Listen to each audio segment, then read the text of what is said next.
हे दोस्तों, तो attitude attitude एक ऐसा वर्ड है जो हर किसी की लाइफ में होना चाहिए।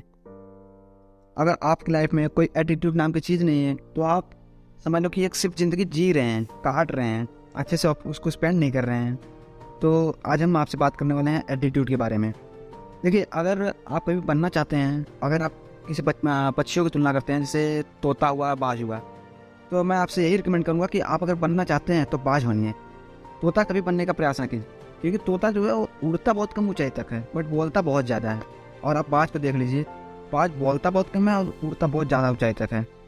तो आज मैं आपको एक ऐसे 5 पॉइंट्स के बारे में बताने वाला हूँ जो आपको बाज से सीखने चाहिए, और ये हमारी लाइफ की अभी तक की सबसे बड़ी लर्निंग होने वाली है। पहला पॉइंट, बाज की तरह अकेला चलना सीखो।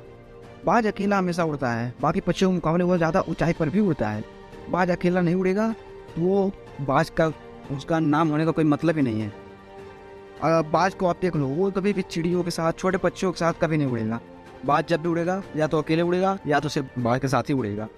तो इससे हमें ये सीख मिलती है कि छोटी सोच वालों के साथ हमेशा दूर रहो, उनके साथ कभी भी ना रहो। अकेले रहने का यही फ़ायदा है कि अकेले में जब आप रहोगे तो आपको खुद को जानने का एक असली मौका मिलता है।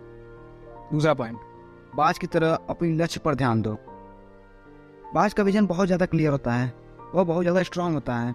बाज अपने शिकार को 5 किलोमीटर दूर से ही देख लेता है, और जब एक बार वह उसे अपना लक्ष्य देख लेता है तो फिर इसके बाद उसके रास्ते में चाहे जितनी भी मुश्किलें आ जाएं, वो अपने लक्ष्य को हासिल करके ही दम लेता है।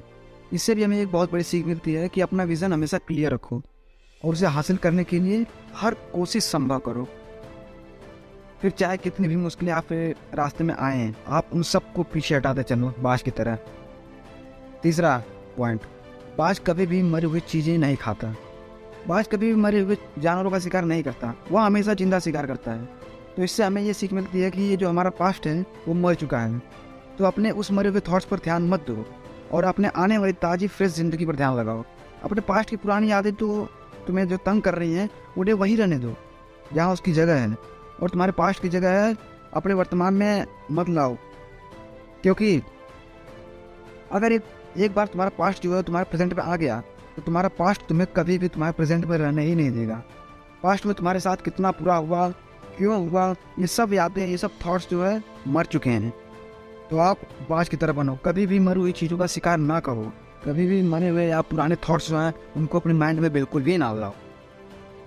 चौथा पॉइंट, उसके समय से डरो नहीं।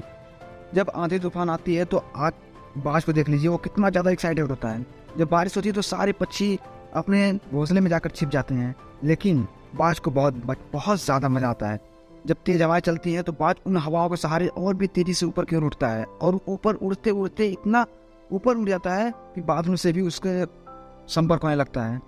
तो इससे भी एक बहुत बड़ी सीख मिलती है हमें कि मुसीबत में कभी भी डरना नहीं चाहिए, मुसीबत में भी मज़ा ढूंढो। नेपोलियन हिल ने कहा था कि हर बड़ी चुनौती अपने साथ एक बहुत बड़ा अवसर लेकर आती है।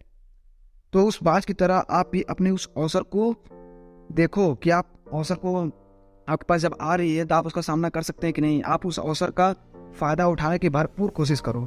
जिस दिन आप उन अवसरों को पहचान लिए, उन अवसरों से अपने आप को प्रॉफिट लेना सीख गए, तो आप अपने लाइफ की सारी मुश्किलों को पार कर सकते हो और आप आगे चल के अपने टाइम में सबसे ऊपर होने वाले हो।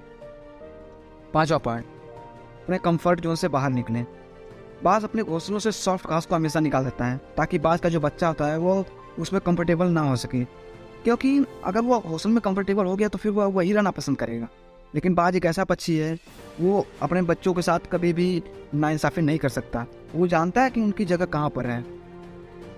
बाज एक ऐसा पक्षी, उससे भी एक बात बहुत अच्छी तरह से पता है कि वो कंफर्ट जोन में कोई भी ग्रोथ नहीं हो सकता। तो इसलिए मतलब आपको ये समझ रहा है कि वो तो समझ लो एक पक्षी है, फिर भी उसके माइंड में इतना थॉट्स हैं कि वो समझ रहा है कि हाँ, कंफर्ट जोन में कभी भी हम ग्रोथ नहीं कर सकते, हम तो फिर भी इंसान हैं। तो इंसान होने के बावजूद भी कई सारे लोग इस बात को समझते ही नहीं हैं। आप जितना ज़्यादा कंफर्ट जोन में रहोगे, आपकी लाइफ आने वाले टाइम में उतनी ही अनकम्फर्टेबल हो जाएगी। तो आप अपने कंफर्ट जोन से बाहर निकले। अगर आप अभी अपने लाइफ को अनकम्फर्टेबल जोन में डालेंगे, मेहनत करेंगे, तो आगे आने वाले समय में आप कंफर्ट जोन में अपने आप को देखेंगे। तो दोस्तों, मुझे पूरी उम्मीद है कि बाज द्वारा बताए गए इन सभी 5 लेसन्स के बारे में आपको पहले तो बहुत ज़्यादा नहीं पता हुआ होगा। तो आपको इससे कुछ कुछ सीखने को जरूर मिला होगा। तो आप कमेंट करके बताइए कि आपको कौन सी सीख या कौन सा पॉइंट, कौन सा नियम सबसे अच्छा लगा, और इसे अपने दोस्तों के साथ ज़रूर शेयर करें। धन्यवाद।